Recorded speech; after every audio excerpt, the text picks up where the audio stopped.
हनुमानगढ़ में भी गिरा मिसाइल का मलबा। ये तस्वीर भी अब सामने हमारे पास आने वाली है। लखूवाली के पास के गांव में ये मलबा मिला है। हनुमानगढ़ के पास भी मिसाइल का जो टुकड़ा है वो मिला है। भारत ने मार गिराई पाकिस्तानी मिसाइल और हनुमानगढ़ के पास भी मिसाइल का जो टुकड़ा है वो मिला है। तो अलग अलग जगह जहां पर इस तरह की लॉन्ग रेंज मिसाइल का इस्तेमाल पाकिस्तान द्वारा किया गया और उसका मलबा भी अब इकट्ठा किया जा रहा है। लाखोवाली के पास के गांव की तस्वीर है। हमने आपको पोखरण के पास की तस्वीर दिखाई।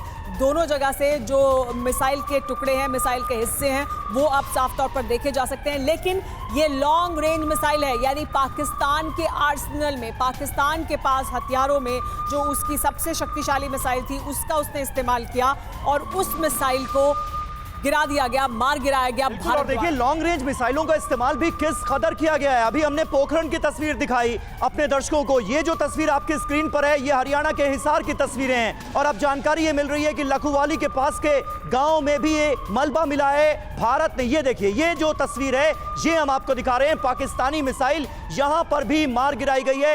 ये हनुमानगढ़ का इलाका है। हनुमानगढ़ में भी मिसाइल का मलबा गिरा है। यानी पिछले 5 मिनट से अगर आप टीवी 9 भारतवर्ष देख रहे हो तो हमने आपको पोखरण की तस्वीर दिखा दी, हमने आपको हिसार की तस्वीर दिखा दी, हमने आपको अब ये तीसरी तस्वीर दिखाई है हनुमानगढ़ की जहां पर मिसाइल का मलबा गिरा है। तो किस तरह से लॉन्ग रेंज मिसाइलों का इस्तेमाल भारत पर हमले के लिए किया गया है पाकिस्तान की तरफ से, जो दुस्साहस किया गया है, उसकी 3 तस्वीरें इस वक्त आपके सामने हैं। पहली तस्वीर पोखरण में जो मिसाइल का मलबा गिरा है उसकी, दूसरी तस्वीर सिरसा में पाकिस्तानी मिसाइल का जो मलबा गिरा है उसकी है और यह कहा जा रहा है फतेह 1 मिसाइल है उसका। देखिए क्या हश्र किया है भारत के एयर डिफेंस सिस्टम ने, जिसे पाकिस्तान अपनी बैलिस्टिक मिसाइल बताता है। और तीसरी तस्वीर हनुमानगढ़ में गिरी मिसाइल के मलबे की है जो आपके सामने।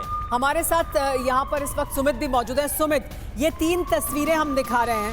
पाकिस्तान की जो लॉन्ग रेंज मिसाइल है वो कैसे पाकिस्तान ने दागी, हालांकि इन सबको हमने निष्क्रिय कर दिया, लेकिन कैसे किया गया इनको निष्क्रिय और क्या थी इनकी ट्रेजेक्ट्री, क्या था इनका टारगेट? देखिए मुझे जो लग रहा है, क्योंकि हालांकि देखिए अभी तक फॉरेंसिक की टीम उन इलाकों में पहुंच रही है, एजेंसीज पहुंच रही है, इसको लगातार मॉनिटर करेगी और वही स्पेसिफिकली बता पाएंगे कि आखिरकार ये कौन सी है। लेकिन जो मेरी कई लोगों से बातचीत हुई उन्होंने बताया कि ये हो सकता है कि HQ-9 जो एयर डिफेंस मिसाइल्स हैं उनकी, ये उसका बूस्टर हो, यानी जो लगातार मिसाइल को आगे फेंक उसके बूस्टर की ये उसका आप कह सकते हैं उसका आपका शेल हो सकता है। और अभी इसको लेकर और भी स्पेसिफिक जानकारी आनी शुरू हो रही है, क्योंकि पाकिस्तान ने कई जगहों पर अपनी HQ-9 बैटरीज लगा रखी हैं और वो इसलिए भी लगा रखी है क्योंकि पाकिस्तान को डर था कि शायद भारत के फाइटर एयरक्राफ्ट अंदर घुस सकते हैं, अटैक कर सकते हैं और ये भी पॉसिबिलिटीज हो सकती है। यानी सुमित ये जो बीच वाली तस्वीर हम दिखा रहे हैं फतेह 1 मिसाइल की है, ये बहुत हद तक क्लैरिटी इस पर है, लेकिन बाकी जो 2 टुकड़े हमें नजर आ रहे हैं इस पर अभी क्लैरिटी आनी बाकी है, ये कहा जा सकता है। देखिए बिल्कुल, क्योंकि अभी और भी असेसमेंट होंगे, अभी ये जांचा परखा जाएगा कि आखिरकार